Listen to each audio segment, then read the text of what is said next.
কচ ও দেবযানীর পরস্পর অভিশাপ প্রদান। তবে কতদিনে কচে বলে দেবযানী, দেব আরাধিব, কিছু পুষ্পদেহ আনি।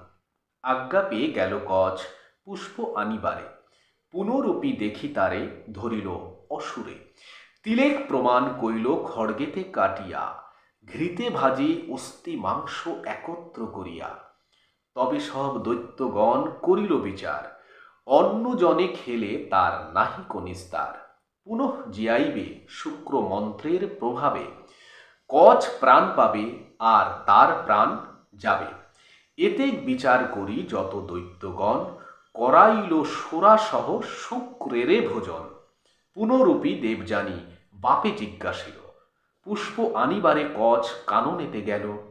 এতক্ষণ হইল পিতা, কচ না আইল। হেন বুঝি দৈত্যগণ পুনশ্চ মারিল। নিশ্চয়ই মরিব পিতা কচে না দেখিয়া, পুনরূপী তারে পিতা দেহ জিয়াইয়া। শুক্র বলে, দেবযানী না করো বিলাপ, মৃত জন হেতু কেন করো পরিতাপ। ব্রহ্মা ইন্দ্র চন্দ্র সূর্য মরিলে না জিয়ে, কচ হেতু কেন মর ক্রন্দন করিয়ে। দেবযানী বলে, পিতা যাহা কহ তুমি, নিশ্চয়ই মরিব কচে না দেখিলে আমি। কচের যতি গুণ কহিতে না পারি, কচের সৌজন্য পিতা পাশরিতে নারী। আজি হইতে এই মোর সত্য অঙ্গীকার, শরীর ত্যাজিব আমি করি অনাহার। এত বলি দেবযানী করিছে ক্রন্দন। প্রবোধিয়া শুক্র বলে মধুর বচন।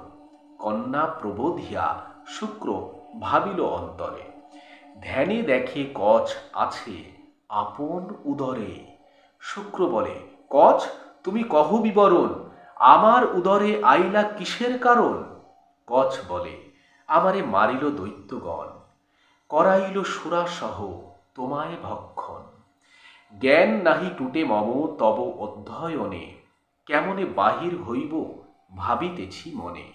এত শুনি শুক্র তবে বলে আর বার, তোমারে বাহির কইলে আমার সংহার। বাহির না করিলে ব্রাহ্মণ বধ হয়, মরণ হইতে বড় বিপ্র বধে ভয়। ব্রহ্মা আদি দেবগণ আছে যতজন, ব্রহ্মবধ পাপে নয় কাহার মোচন। এত ভাবি কচে শুক্র বলিল বচন, নিশ্চয়ই দেখি যে পুত্র আমার মরণ। সঞ্জীবনী মন্ত্র আমি দিতেছি তোমারে, বাহির হইয়া তুমি জিয়াই বা মোরে।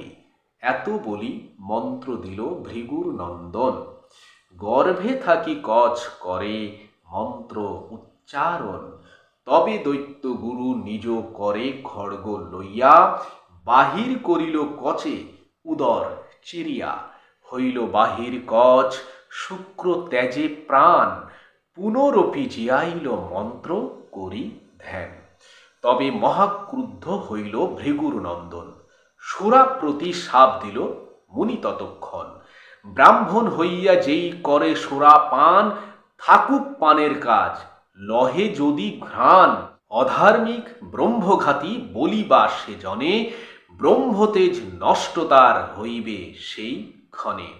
ইহলোকে অপূজিত হইবে সেই জন, মরিলে নরক মধ্যে হইবে গমন। তবে শুক্র ডাকি বলে দৈত্যগণ প্রতি, মম শিষ্যে মারিলে এ কেমন প্রকৃতি। আজি হইতে কচে তোমা কেহ না হিংসিবে, এই বাক্য হেলা কইলে বড় দুঃখ পাবে। কচেরে বলিল শুক্র আশ্বাস করিয়া, যথা ইচ্ছা ভ্রম সুখে নির্ভয় হইয়া। শুক্রের বচনে কচ নির্ভয় হইল, নানা বিদ্যা ব্রহ্মচর্য অধ্যয়ন করিল।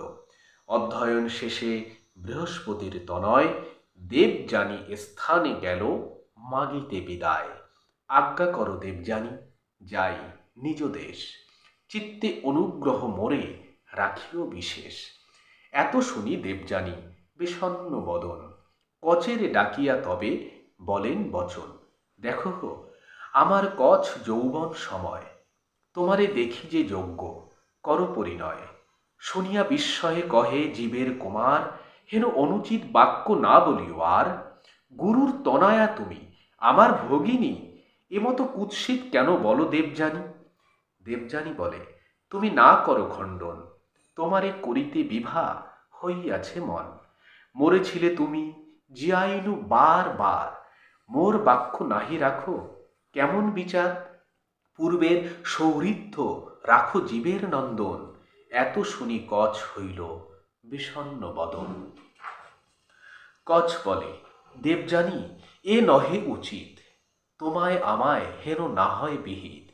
যেই শুক্র হইতে তোমার জন্ম হয়, সেই শুক্র হইতে আমার জ্ঞানোদয়। সহদরা তুমি হও সহজে আমার, কি মতে এমতো বলো বাক্য কদাচার? আজ্ঞা করো যাই আমি আপন আলয়। শুনি দেবযানী কোপ করে অতিশয়।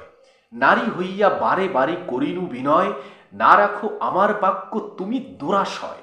যত বিদ্যা তোরে পড়াইল মোর বাপে, সকল নিষ্ফল তোর হবে মোর শাপে।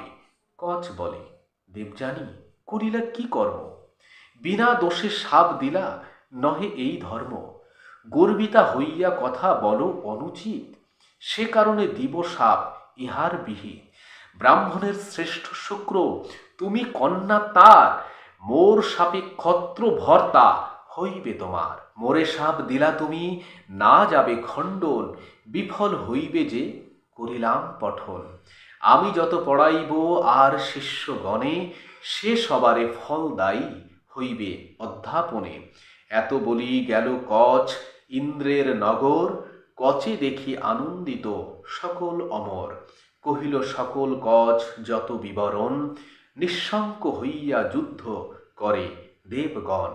দেব দৈত্য যুদ্ধ কথা না যায় লিখন, এতেক শুনিলা দেবযানীর কথন। কচ দেবযানী কথা মহাপুণ্যময়, কাশীভনে সাধু শুনে হইয়া তন্ময়। মহাভারতের কথা ব্যাসের রচিত, পাঁচালী প্রবন্ধে কাশী রাম বিরচিত। আজকে আমাদের পর্ব এখানেই শেষ হচ্ছে। আগামী পর্বে আমাদের থাকছে বৃষ পর্ব, কন্যা শর্মিষ্ঠার দাসিত্বের বিবরণ।